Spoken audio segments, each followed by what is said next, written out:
और राष्ट्र तब सशक्त होगा जब हम एक रहेंगे, नेक रहेंगे, तभी नेक रहेंगे। बटेंगे तो कटेंगे।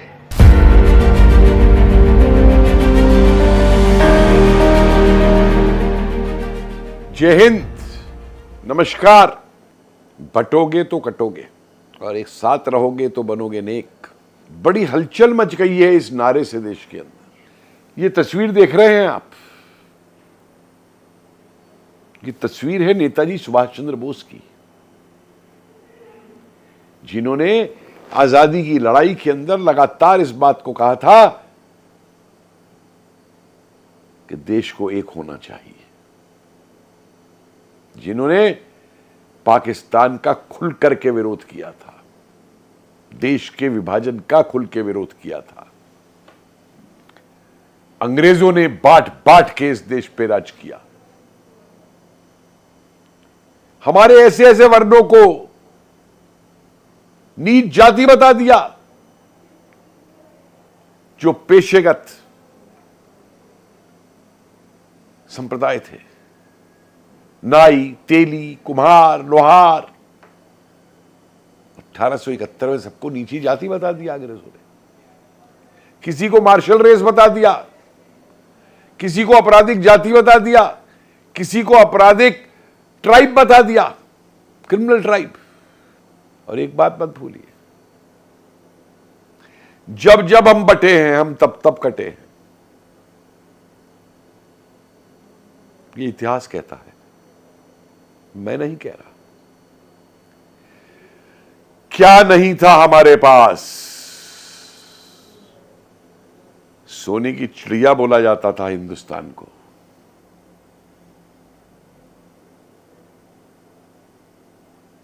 गजवाए हिंद की बात की जाती थी और मीर कासिम के जमाने से सिंध पे जब हमले किए तब से लेके और जब तक ये आया अहमद शाह अब्दाली भी, ये जितने भी आक्रांता आए पाश्चात्य की तरफ से भारत में, चाहे सिंध के रास्ते आए, चाहे अफगानिस्तान के रास्ते आए, ये कोई जोधपुर जीतने नहीं आए थे, जयपुर जीतने नहीं आए थे, ये हिंदुस्तान फतह करने आए थे।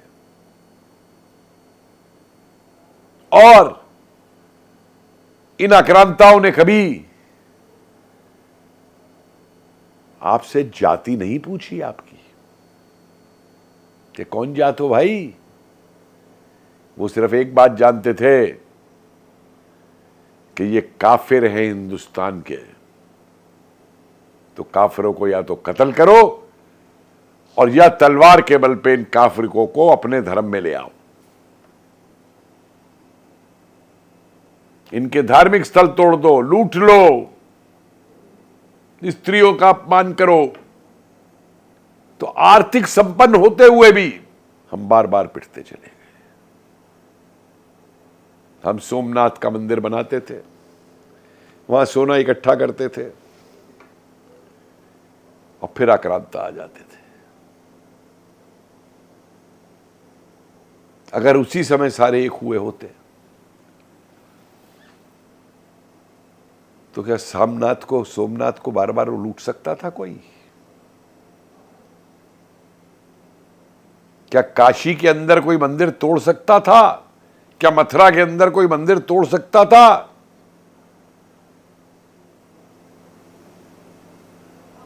लेकिन नहीं, हम तो गद्दार पैदा करने में माहिर रहे, आज भी करते हैं। आज भी ये जाति बांटने को कर रहे हैं। अपनी जाति नहीं बताएगा क्या है, लेकिन हर किसी की जाति पूछेगा। वो फिल्म स्टारों से लेके और एक चैनल के रिपोर्टर तक से उसकी जाति पूछेगा और फिर जाति में बांटने की बात करेगा। और बांट बांट करके 46 के बाद से जहां अंग्रेजों का राज नारा था, उनकी नीति थी डिवाइड एंड रूल, बांटो और राज करो। कांग्रेस की नीति रही रूल एंड डिवाइड, राज करो और बांटो। क्योंकि तभी तुम्हें वोट मिलेंगे। और ये लोग बौखला गए जब 2014 के चुनावों के नतीजे आए, जब 2019 के चुनावों के नतीजे आए, जब जनता ने जात को एक तरफ रख के, धर्म को एक तरफ रख करके एक मजबूत सरकार केंद्र के अंदर बनवाई, तो इन लोगों के होश उड़ गए। ये कांग्रेसियों के होश उड़ गए कि उत्तर पूर्व के जो 8 राज्य हैं हमारे, वहां पे ये राष्ट्रवादी सरकारें कैसे बन गई, क्योंकि वहां भी इन्होंने धर्म पे बांट रखा था।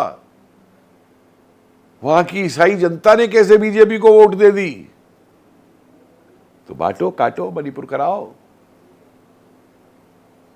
और यही इन्होंने सारे देश के अंदर जातिवाद को बढ़ावा दे करके करना शुरू किया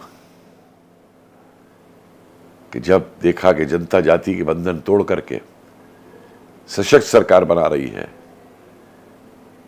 तो वापस आ जाओ, बांटो जाति में, बांटो जाति में, बांटो धर्म में, दोष बढ़ दो, सब सारा दोष दूसरों पे बढ़ दे और खुद जो मर्जी करते रहो।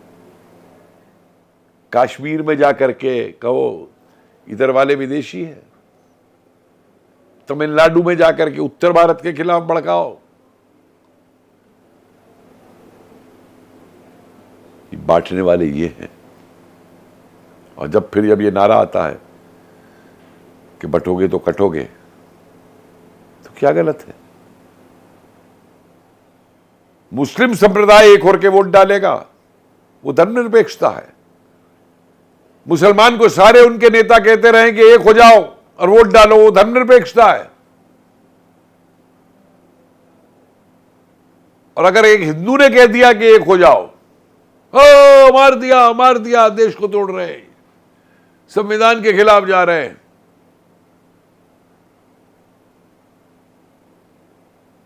ये कहां का तमाशा है।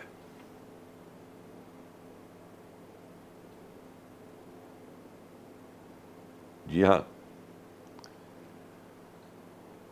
अफगानिस्तान से सिकुड़ते सिकुड़ते आ गए यहां। बांग्लादेश में देख लिया क्या हो रहा है। लेकिन आज मैं तारीफ करूंगा बांग्लादेश के हिंदुओं की, जो एक साथ सड़क पे निकल करके तो आए, खड़े तो हुए।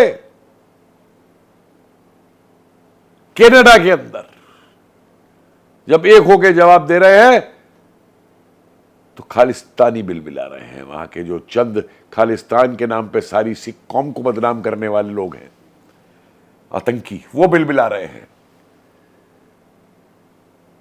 आज भारतीयों ने अमेरिका में दिखा दिया, ट्रंप को जिता करके, कि एक होने में भारतीयों की क्या ताकत है।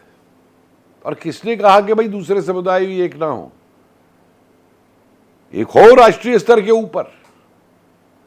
ये बात करते हैं एक होने की, अरे ये तो आतंकियों तक को जो है समर्थन देते हैं। इनका वो राशिद अल्वी चिल्लाता फिरता है, मारो नहीं आतंकियों को, उन्हें पकड़ लो, किसने भेजा है उनको। अरे तुझे बताना पड़ेगा किसने भेजा है, सारी दुनिया जानती है आतंकी कहां से आते हैं। यह है इनका बांटना। जब सर तन से जुदा के नारे लगते हैं, तब ये कहां चले जाते हैं। तब अखिलेश यादव कहां चले जाते हैं, राहुल गांधी कहां चले जाते हैं। तब बटने की बात नहीं हो रही। बड़े प्यार का नारा है, बड़ा प्यार का नारा है।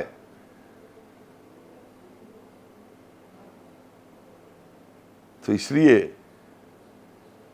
अगर हां आज काफिर जाग गया है, आज हिंदू जाग गया है कि हम नहीं बटेंगे, हम नहीं कटेंगे, हम एक होंगे। और ऐसे देश विरोधी, देश की सेना विरोधी सत्ता की हवस में डूबे हो परिवारों को जब जवाब देंगे एक होकर के, तो इन्हें दिक्कत है। अरे भाई, अखिलेश यादव बड़ा नारा दे रहे हो तुम, हम एक रहेंगे। अरे तुम्हें अपने परिवार के अलावा कोई एक दिखाई देता है? सारे एमपी, एमएलए, चेयरमैन मेयर तो तुम्हारे परिवार के, तुम्हारी जात के बनते हैं, और तुम कहते हो हम एक रहेंगे। क्या तमाशा है? सही किया है योगी जी ने कि एक रहेंगे तो नेक रहेंगे। अपराधियों के खिलाफ, अपराधियों से बचेंगे, अपराध से बचेंगे, भ्रष्टाचारियों से बचेंगे, और एक होकर के ऊपर चलेंगे। मैं तो 10 साल से ये बात कह रहा था और फिर दोहराता हूं कि जब भी ये आक्रांता आते थे, कासिम से लेकर और अब्दाली तक, ये तुम्हारी जात नहीं पूछते थे, सिर्फ ये जानते कहते थे कि तुम काफिर हो। और काफिर को मारना इनके लिए कोई जुल्म नहीं है। एक उदाहरण दे देता हूं। हल्दी घाटी की लड़ाई के अंदर कुछ राजपूत अकबर की तरफ से लड़ रहे थे, तो जब वो मरने शुरू हुए तो अकबर का एक सेनापति दूसरे से बोला, अरे भाई हमारे सिपाही मर रहे हैं। तो मालूम है उसने क्या जवाब दिया था? क्या फर्क पड़ता है, मर तो काफिर ही रहे हैं। समझिए इससे कि मानसिकता क्या है, बांटने वाली मानसिकता क्या है, और एक होने की मानसिकता क्या है। जय हिंद।